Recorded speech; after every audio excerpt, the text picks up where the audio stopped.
कोल्हापुरातील विविध संस्था आणि संघटनांच्या वतीनं पंचगंगा नदीघाट परिसरात स्वच्छता मोहीम राबवण्यात आली। शेकडो कार्यकर्त्यांनी नदी परिसरात पडलेल्या प्लास्टिकच्या बाटल्या, कचरा आणि पिशव्या गोळा करून परिसर स्वच्छ केला। 4 डंपर गाळ आणि कचऱ्याचा उठाव करण्यात आला। मान्सून लांबल्यामुळे पंचगंगा नदीचं पात्र कोरडं पडू लागलंय। त्यामुळे पंचगंगा नदी घाट परिसरात गाळ, प्लास्टिकच्या बाटल्या, कचरा यामुळे नदीकाठचा परिसर ओंगळवाणा बनला होता। ही बाब लक्षात घेऊन पंचगंगा घाट स्वच्छता करण्यासाठी कोल्हापुरातील जनतेला आवाहन करण्यात आलं होतं।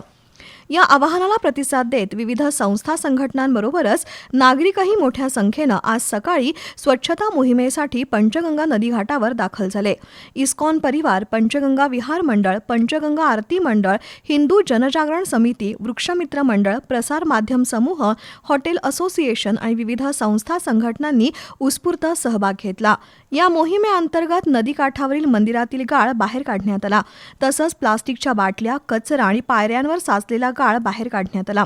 यावेळी 4 डंपर कचरा आणि गाळाचा उठाव करण्यात आला।